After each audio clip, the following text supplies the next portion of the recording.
Ano yung pangalan niya? Oh, Kit, Salamat lo na din. partner. Gak ada yang menyangka anak kecil yang tidur di emperan, makan nasi kecap di pinggir jalan, dan hidup sebagai gelandangan, suatu hari akan duduk di meja makan rumah mewah, pakai baju rapi, dan hidup berkecukupan. Anak ini memulai hidupnya dari nol, tanpa orang tua, tanpa rumah, tanpa sekolah, yang dia punya hanya seorang kakek tua, dan cara hidup yang keliru demi bertahan hidup. Tapi sebuah kejadian besar mengubah segalanya. Dari hidup di jalanan menjadi hidup yang tidak pernah dia bayangkan. Ini bukan sulap, bukan keberuntungan instan. Ini adalah cerita tentang pengorbanan, tentang cinta yang rela melepaskan, dan tentang bagaimana hidup bisa berubah lewat cara yang paling menyakitkan. Bagaimana kisah selanjutnya? Gak usah banyak basa-basi lagi, sekarang langsung kita masuk aja ke dalam alur cerita filmnya. Pada suatu sore, saat matahari mulai turun, pasangan suami istri turun dari mobil itu yang bernama Alan dan Gemma. Saat hendak masuk ke rumah, mata mereka tertuju pada dua orang yang sedang tidur beralaskan kardus di depan pagar. Tabang tulak. Alan terdiam, Gemma langsung menutup mulutnya. Sebagai manusia normal, rasa kasihan itu tidak bisa dibendung. Keesokan paginya, Alan dan Gemma keluar rumah sambil membawa kantong makanan. Kayo komportable. Po, Mereka menghampiri Lolo dan Kit. Ito po Ia bilang, "Ini untuk kalian," kata Gemma dengan pelan. Buat Lolo dan Kit, itu bukan sekedar makanan. Itu adalah bukti bahwa masih ada orang yang peduli. Kit tersenyum lebar dan Lolo berkali-kali mengucap terima kasih. Alan mulai mengajak Kit ngobrol. Anaknya lugu, ceria, dan cepat akrab. Semakin lama ngobrol, Alan semakin suka, dan disitulah niat besar itu muncul. Alan dan Gemma mengundang Lolo dan Kit masuk ke dalam rumah mereka. Setelah suasana cair, Alan mulai bicara serius. Dengan suara berat, mereka mengaku sudah lama menikah tapi tidak bisa punya anak. Sudah coba berobat kemana-mana dan hasilnya selalu sama. Saat mereka melihat Kit, ada perasaan aneh yang sulit dijelaskan. Seolah Tuhan sedang menunjukkan anak itu. Alan dan Gemma ingin mengadopsi Kit. Mereka berjanji akan menyekolahkan Kit, memberinya rumah, memberinya kehidupan yang layak. Dan sebagai seorang kakek, Lolo tahu ini adalah kesempatan yang mungkin tidak akan datang dua kali. Hatinya berat, sangat berat. Tapi akhirnya Lolo mengangguk. Kit dipeluk oleh Gemma dan Alan tersenyum lega. Saat Lolo hendak pergi, tiba-tiba Kit menangis. Dia mengejar kakeknya dan memeluk kaki Lolo erat-erat. "Kakek, jangan pergi." Tapi Lolo tidak menoleh, tidak bicara, dan dia melepaskan tangan kecil itu perlahan. Dan semua orang mengira ini adalah awal kehidupan baru yang bahagia. Malam itu rumah Alan dan Gemma sudah sepi. Lampu dimatikan, semua tertidur. Tapi tiba-tiba pintu rumah terbuka perlahan. Ternyata Kit keluar sambil membawa tas kecil. Beberapa barang berharga sudah ada di dalamnya. Dan di luar, Lolo sudah berdiri menunggu. Iya, semua ini cuma sandiwara. Sejak awal, rencana mereka adalah menipu. Lolo dan Kit kabur dalam gelap. Ternyata mereka bukan cuma gelandangan. Mereka juga penipu yang hidup dari belas kasihan orang lain. Keesokan harinya mereka mendatangi toko barang bekas milik Taban. Dan barang-barang curian itu dihargai murah, model lama, nilai rendah. Dan Lolo kesal, tapi tidak punya pilihan. Dengan uang itu, untuk pertama kalinya mereka hidup seperti orang normal. Membeli baju baru, main ke taman hiburan, naik wahana, tertawa lepas. Dan pada malam harinya mereka karaokean. Lolo bernyanyi keras, Kit tertawa terbahak-bahak. Dan di malam itu juga mereka tidur di kasur yang empuk, bukan di trotoar, bukan juga di emperan. Kit tidur sambil memeluk Lolo, dan Lolo menatap cucunya dengan lama. Dalam hati Lolo sadar bahwa dia menyadari Kit lebih dari apapun. dan mungkin terlalu mencintai sampai rela menghancurkan masa depan anak itu. Setelah malam yang panjang, mereka habiskan dengan tawa, karaoke, dan tidur di kasur yang empuk. Hidup Lolo dan Kit kembali ke pola lama. Bangun pagi tanpa alamat, makan seadanya, dan mulai mencari pendonor berikutnya. Bagi Kit ini seperti permainan, tapi bagi Lolo ini sudah menjadi rutinitas untuk bertahan hidup. Target mereka kali ini adalah seorang perempuan berkarir yang tinggal sendirian di rumah besar di ujung kompleks. Namanya Sandra. Seperti biasa, Lolo dan Kit duduk di depan rumah Sandra dengan pakaian lusuh, wajah lelah, perut lapar, dan seperti dugaan Lolo, pintu rumah itu akhirnya terbuka. Sandra menghampiri mereka membawakan minum dan roti. Tidak bertanya macam-macam, dia juga tidak curiga, dan dia melihat Kit lalu tersenyum. Obrolan mereka mengalir begitu saja. Sandra bertanya, "Kit, sudah sekolah?" Kit menjawab dengan polos, "Belum, aku tidak akan pernah sekolah. Kami tidak punya uang." Kalimat itu mengenai sesuatu di hati Sandra. Dengan suara pelan, Sandra bercerita, dia juga anak adopsi. Dia juga ditinggalkan oleh orang tua kandungnya sejak kecil dan tumbuh dengan perasaan kosong yang tidak pernah benar-benar hilang. Karena itulah Sandra merasa bisa memahami Kit. Dan seperti dua target sebelumnya, Sandra ingin mengadopsi Kit. Malam itu Lolo duduk sendirian di luar rumah Sandra. Pikirannya kacau. Cerita Sandra tentang masa kecilnya terlalu mirip dengan Kit. Dan untuk pertama kalinya, Lolo merasa tidak enak hati. Bukan karena takut ketahuan, tapi karena sadar dia sedang menipu orang yang benar-benar baik. Dan lagi-lagi dia memilih bertahan hidup dengan cara yang sama. Mereka mencuri dan kabur. Yang anehnya, Sandra tidak mengejar, tidak berteriak dan tidak melapor. Dia hanya berdiri di depan pintu menatap kepergian mereka dengan mata kosong. Tatapan yang entah kenapa menghantui Lolo sepanjang malam. Beberapa hari kemudian, Lolo dan Kit kembali merayakan keberhasilan mereka, berkaraoke lagi, minum lagi. Tapi kali ini beda, Lolo mabuk berat. Di penginapan, Lolo terduduk di lantai, matanya merah, suaranya gemetar. Dia menatap Kit dan berkata, "Kakek capek, Kit. Kakek kerja keras, kakek rajin ibadah, tapi kenapa hidup kakek begini terus? Kalau Tuhan itu ada, kenapa dia biarin kita hidup melangsa seperti ini?" Kit yang masih kecil itu memeluk Lolo. Dengan cara polosnya, Kit bilang, "Daripada mengeluh, mending kita mikirin besok makan apa, kek?" Kalimat sederhana tapi menusuk. Anak sekecil itu sudah belajar menekan perasaannya demi bertahan hidup. Keesokan harinya mereka makan di warteg langganan.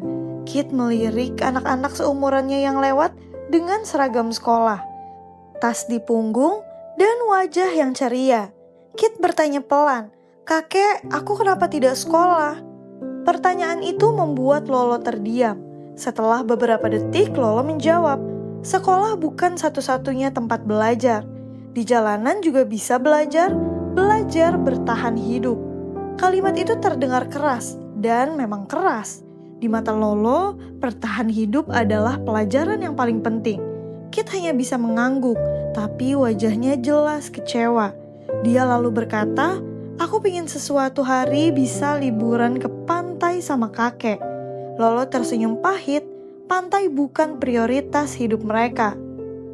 Untuk menenangkan Kit, Lolo mengajaknya ke pasar malam. Tapi mereka butuh uang. Lolo kembali ke toko Taban, menjual barang curian, dan sebagai gantinya, Taban memberikan kamera jadul yang sudah tidak terpakai. Di pasar malam, mereka naik komedi putar, tertawa, selfie, dan kamera jadul itu. Untuk beberapa jam mereka lupa bahwa hidup mereka sebenarnya rapuh. Ia berjanji jika mereka mendapatkan jackpot alias korban kaya raya berikutnya, mereka akan pergi liburan ke pantai. Janji itu menjadi semangat baru bagi mereka untuk mencari target terbesar. Kesempatan itu datang saat mereka melihat pasangan Joel dan John di sebuah mall mewah. Pasangan mapan itu tampak sangat menginginkan seorang anak. Kit segera melancarkan aksinya, mendekati mereka dengan pesona alaminya saat membeli es krim. Joel dan John langsung jatuh hati pada kecerdasan dan tingkah lucu Kit.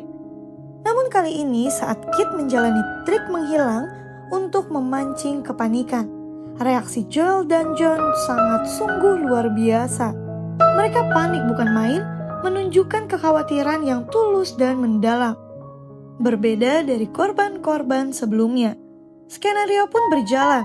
Lolo bertemu Joel dan John bersandiwara sebagai kakek yang sekarat yang tidak sanggup lagi merawat cucunya.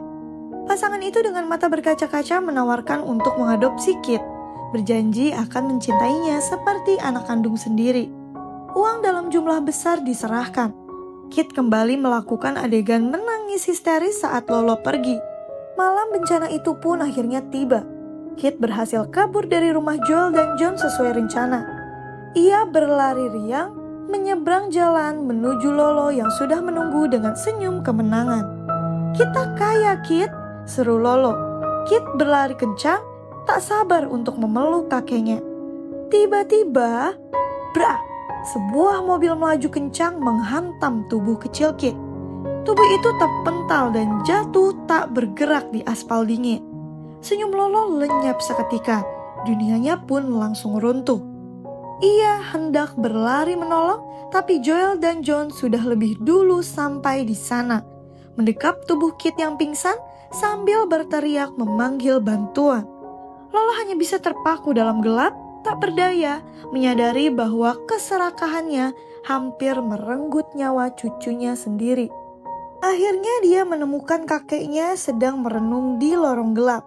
"Kakek, kenapa kau tidak menolongku?" tanya Kit dengan lirih. Lolo menangis memeluk cucunya erat-erat. "Rekan selamanya kan?" bisik Kit sambil menunjukkan kepalan tangannya. Lolo dengan air mata berlinang akhirnya memutuskan untuk memenuhi janji mereka. "Ayo kita ke pantai." Perjalanan ke pantai itu menjadi momen yang paling indah dalam hidup mereka. Jauh dari kota, jauh dari kebohongan, Kit berlari menerjang ombak, tertawa lepas seolah tak pernah merasakan sakit, dan Lolo duduk di pasir putih, memandang Kit dengan tatapan penuh cinta sekaligus kesedihan mendalam. Mereka berfoto dengan kamera Polaroid bekas, mengabadikan tawa mereka berlatar matahari terbenam. Malam harinya di depan api unggun, Lolo bercerita jujur tentang masa lalunya yang gagal menjadi aktor, dan Kit mendengarkan dengan antusias. Mereka hanyalah seorang kakek tua dan cucu kecilnya, menikmati kebahagiaan sederhana yang selama ini mereka cari. Namun liburan itu harus berakhir. Lolo menyadari bahwa kesehatannya semakin memburuk. Ia tahu umurnya tidak panjang lagi. Jika ia mati, Kit akan seberang kara di jalanan, menjadi gelandangan hina seperti Lolo. Lolo tak ingin itu terjadi. Dengan hati hancur, ia membawa Kit kembali ke lingkungan rumah Joel dan John.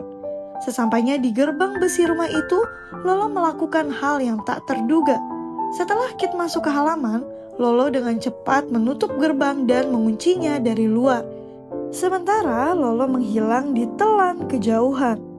Tahun demi tahun berlalu. Kit tumbuh dewasa dalam limpahan kasih sayang Joel dan John. Ia mendapatkan pendidikan terbaik, lulus kuliah, dan menjadi pemuda sukses yang tampan. Hidupnya berubah drastis, dari anak jalanan menjadi pria terhormat. Namun di balik jas mahalnya, tatapan matanya masih menyeratkan kerinduan yang tak pernah padam. Ia sering diam-diam mengunjungi tempat-tempat lama, mencari jejak kakeknya yang menghilang tanpa kabar. Hingga suatu hari, sebuah panggilan telepon dari rumah sakit mengubah segalanya. Petugas mengabarkan ditemukannya seorang pria tua tanpa identitas yang ciri-cirinya mirip dengan orang yang dicari Kit. Tanpa berpikir panjang, Kit langsung berangkat ke rumah sakit. Di sebuah kamar sederhana, Kit melihat sosok yang sangat dia kenal, tapi juga sangat berbeda. Lolo terbaring lemah, tubuhnya kurus, dan wajahnya penuh keriput. Tapi saat mata mereka bertemu, Lolo tersenyum. "Kamu sudah besar sekarang," kata Lolo dengan pelan. Kit langsung memeluk kakeknya. Tangisannya pecah, Dan Kit mengatakan, "Aku nyari kakek, aku nyari." Tapi Lolo hanya mengelus kepala Kit. Seperti dulu, tidak ada kata penyesalan, tidak ada marah, hanyalah rindu. Beberapa hari itu mereka menghabiskan waktu bersama. Kit mengajak Lolo keluar dari rumah sakit. Bukan buat jalan jauh, tapi hanya nostalgia. Mereka ke toko barang bekas milik Taban. Taban terkejut, tidak menyangka dua pelanggan setia itu muncul lagi. Mereka menjual kamera jadul yang dulu pernah mereka pakai selfie di pasar malam. Kamera yang jadi saksi tawa kecil mereka. Lalu mereka ke tempat karaoke, Lolo bernyanyi lagu favoritnya. Suaranya sudah tidak sekuat dulu, nafasnya pendek, tapi matanya bahagia. Kit duduk di sampingnya tertawa sambil menangis. Malam itu Lolo terlihat sangat lelah. Kit membantu Lolo berbaring. Dengan suara pelan Lolo berkata, "Kakek senang akhirnya bisa lihat kamu bahagia." Kit menggenggam tangan Lolo erat-erat dan, "Kakek jangan pergi lagi." Lolo dengan tersenyum tanpa suara dan nafas itu berhenti. Lolo pergi di pelukan cucunya yang paling dia cintai. Setelah Lolo dibawa pergi, Kit masih duduk di tempat itu, sendiri di sudut ruangan. Dia melihat tas lusuh milik Lolo. Di dalamnya ada banyak foto. Foto Kit kecil saat masih di jalanan, foto Kit di pasar malam, foto Kit saat sudah sekolah, bahkan foto Kit bersama keluarga angkatnya. Kit terdiam. Dari situ dia sadar satu hal yang sangat menyakitkan sekaligus indah. Selama ini Lolo tidak pernah benar-benar pergi. Dia selalu ada, mengawasinya dari jauh, memastikan bahwa Kit baik-baik saja. Pada akhirnya hidup anak ini memang berubah. Dari jalanan menjadi masa depan. Tapi ada satu hal yang tidak pernah bisa dia dapatkan kembali, yaitu orang yang pertama kali mengajarinya arti keluarga. Cerita ini bukan tentang menjadi kaya, melainkan tentang seseorang yang rela kehilangan segalanya agar orang yang dia cintai bisa hidup lebih baik. Dan film pun selesai. Mohon maaf apabila ada kekurangan dan kesalahan dalam video ini. Terima kasih.